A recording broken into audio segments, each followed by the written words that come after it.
Hello guys, আসসালামু আলাইকুম। আজকে আবার একটা নতুন ব্লগ ভিডিও নিয়ে আপনাদের মাঝে হাজির হয়ে গেছি। আমি জয়তুন্নেসা মিম, আর সাথে আমার আছে এরা কারা, হ্যাঁ, আমার গুলোমুলো হাজবেন্ড, আর সাথে এটা কে, আমার ময়না পাখি। তো গাইস, এখন কয়টা বাজে জানেন? এখন হচ্ছে কারেন্ট 10টা প্রায় বেজে গেছে, কিন্তু এখনও হচ্ছে বাইরে রোদ নাই, কিচ্ছু নেই। তো এখন সকাল সকাল মাত্র উঠছি ঘুম থেকে। তো এখন হচ্ছে যে এই জানালা খুলো না, আমার জানালার অবস্থা পুরোই খারাপ। মানে কুয়াশা পড়ে একদম, এখানে কোনো রোদ নাই, কিচ্ছু নাই। দেখ, তো এখন হচ্ছে ফ্রেশ হয়ে নিলাম সবাই। তো এই যে ঘরটার গুছাই, তারপর নাস্তা বানাতে যাব। এখনও কেউ নাস্তাই করিনি, মানে কাঁথা ছেড়ে উঠতেই মন চায় না।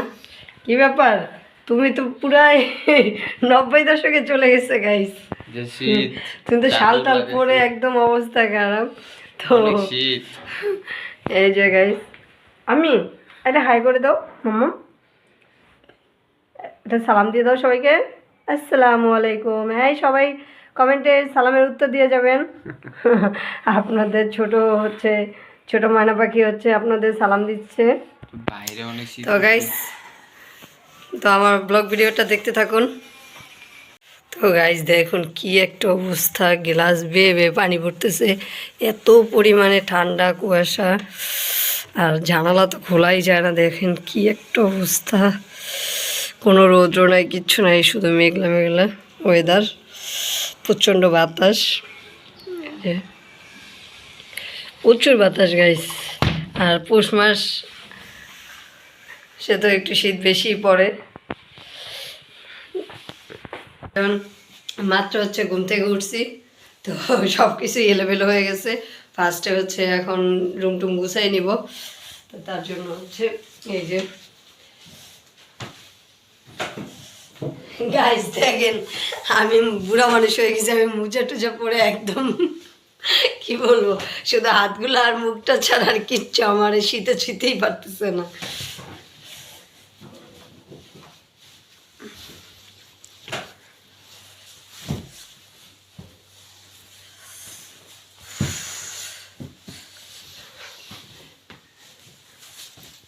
যা বাবা, আজকে চলো না বাহিরে যাই, ঠান্ডার ভিতরে কই যাইবা? তো এই যে গাইস, আপনারা এই বিচার করেন, মানে বাইরে নিতে, যদি নিতে বলি তখনই কি একটা অজুহাত দেয় জানেন, ঠান্ডার ভিতরে কোথায় যাবা, এত ঠান্ডার ভিতরে যেতে পারবা না, বাচ্চা আছে না, এটা বলে। তো গাইস, বাইরে যাব মানে কি, বাইরে গেলে তো গরম গরম খাবার খেতেই যায় মানুষ নাকি। চলো না একটু ঘুরতে যাই। যাবা? দেখি ঠান্ডা কমুক। এই যে এইটা বললে তুমি জীবনেও নিবে না। আর এই ব্যাপার, রাগ করছো কেন? তুমি কোল থেকে নামাই নিছো, কান্না করে কেন? ঠান্ডা। এই যে গাইস, আমি বরিশালের উদ্দেশ্যে রওনা দিতেছি একটা বালিশ নিয়ে। আমরা আগে হচ্ছে গাইস লঞ্চ দিয়ে যখন যেতাম না, শীতের দিনে লঞ্চ দিয়ে গেলে অনেক মজা হইতো। তখন হচ্ছে আমার আম্মাকে দেখতাম কি কম্বল নিয়ে যেত সাথে, পাতলা যে কম্বলগুলো, তারপরে হচ্ছে ছোট ছোট কাঁথা নিয়ে যেত, কারণ শীতের সময় তো হচ্ছে লঞ্চে আর নদীতে অনেক ঠান্ডা থাকে। তো তখন শৈশবের স্মৃতিটা এখন মনে পড়লে অনেকটা ভালো লাগে, যে ছোটোবেলাটা অনেক সুন্দর ছিল। তো হচ্ছে কিন্তু তখন ভালো লাগতো না। আম্মুকে বলতাম, আম্মু আমাদের যদি একটু গাড়ির রাস্তা হইতো, তখন তো আমাদের বরিশালে অনেক ঘুরে ঘুরে যেতে হতো। এখন তো পদ্মা সেতু হয়ে গেছে, মেবি যদি জ্যামজট না থাকে তাহলে 5 থেকে 6 ঘন্টার মধ্যে আমরা বরিশাল পৌঁছেছি। তো আজকে সেই জন্য আপনাদের সাথে একটু দুষ্টামি করলাম, আমিও বরিশালের উদ্দেশ্যে রওনা দিলাম। চলো, বরিশালের মেয়ে বলে কথা, আমার বরিশালের জায়গা। এই হচ্ছে বরিশালের মেয়ে। এই এই যে এগুলো হচ্ছে আমার মেয়ের কাণ্ড। এই যে দেখেন, বালিশ থেকে কাবার আলাদা করবে আর বালিশ আলাদা করবে, করে করে তারপরে সে খেলাধুলা করে। এর জ্বালায় আমি কিচ্ছু রাখতে পারি না। দেখেন কি একটা অবস্থা।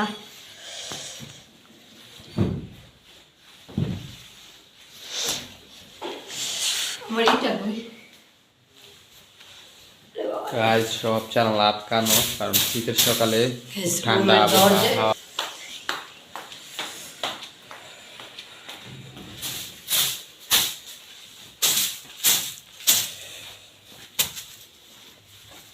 হাতে ঝাড়ু দিবে।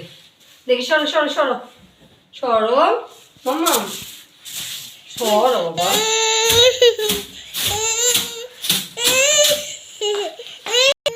গাইস দেখেন কতটা পরিমাণে জিদ করতেছে, মানে বাবা কোলে নিয়ে বাইরে যায় না কেন, এই ঠান্ডা কিভাবে বাইরে যাবে, সে একদম এই যে ফিট হয়ে গেছে একদম একদম। রাগের মাথায় রাগ উঠলেই শুয়ে পড়ে, রাগ উঠলেই শুয়ে পড়ে। এরকম কার কার বাচ্চা করে গাইস আমি জানি না।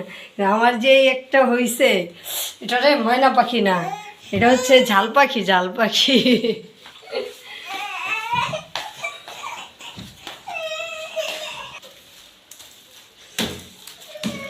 ঘরও ঝাড়ু দিয়ে নিচ্ছে সকাল সকাল। আর শীতের দিনে হচ্ছে সকাল সকাল কাজ করাই ভালো, জানো? শীতের দিনে সকাল সকাল কাজ করে ফেললে ইয়ে হয় না। দেখেন গাইস আমি ঘরের ভিতরে জুতা পরছি, মোজা পরছি। হ্যাঁ ঠান্ডা, পাকা রুমগুলো হচ্ছে বেশি ঠান্ডা লাগে, টাইসের রুমগুলো। সকালে এই যে রুটি বানানোর জন্য এখন রান্নাঘরে চলে আসছি। তা এখন রুটি বানাবো। আর কালকে রাতে হচ্ছে ঠান্ডার কারণে সকালে উঠে তো পারবো না, তার জন্য হচ্ছে বাবুনিয়া, তার জন্য রাতে একটু ভাজি করে রাখছিলাম। তো অনেক পদের সবজি দিয়ে একসাথে মিক্স করে ভাজিটা করছি। ভাজিটা একটু এভাবে দেওয়া আছে, পরে দেবো গাইস। ওই তো গাইস আটা দিয়ে দিলাম।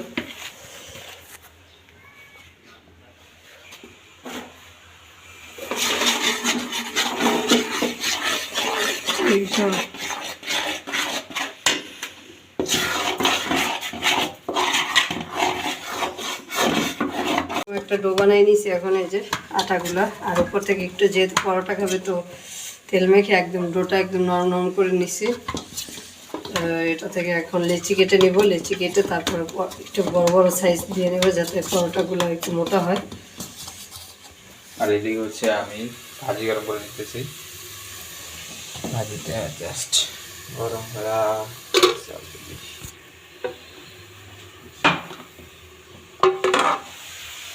আর আজকে শীতে মানে শীতে কথা বলতে পারতেছে না।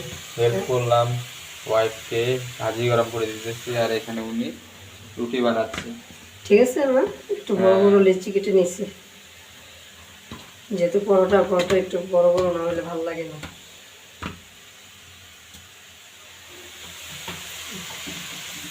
এখন বেলে নিব বেশ, একটু কমাই দাও, একটু কমাই দাও। এটা হয়ে গেছে না? হয়ে গেছে প্রায়। এই যে রাতে ভাজি করে রাখছিলাম গাইস, কারণ সকালবেলা হচ্ছে বাবুর জন্য কোটাকাটি করতে গেলে একদম এমনিতেই তো ঠান্ডা, আর বাবুর জন্য কোটাকাটি করতে পারি না, ও উঠে যায়। তার জন্য একটু রাতে হচ্ছে এখানে গাজর দিছি, আলু দিছি, ফুলকপি, দেন হচ্ছে পেঁয়াজের কালি দিয়ে বেশি করে ঝাল করে সুন্দর মতো এখন এই যে গোল গোল করে নিচ্ছি। তারপরে হচ্ছে পরোটা ভাজবো, তাওয়া বসাই দিছি।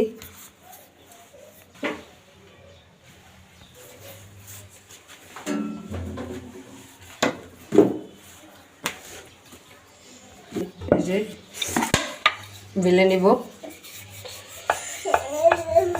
আর পরোটা বানালে পরোটার লিচিগুলো একটু মোটা মোটাই রাখতে হয়, তাহলে হচ্ছে পরোটাটা একটু মোটা মোটা থাকলে ফুলে ভালো।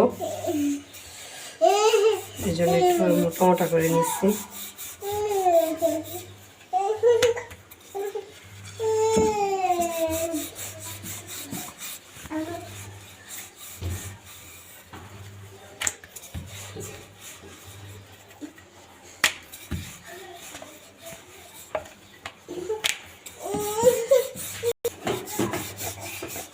এখন গাইস এই যে পরোটা শেপ দিয়ে কেটে এই বেলে নিচ্ছি।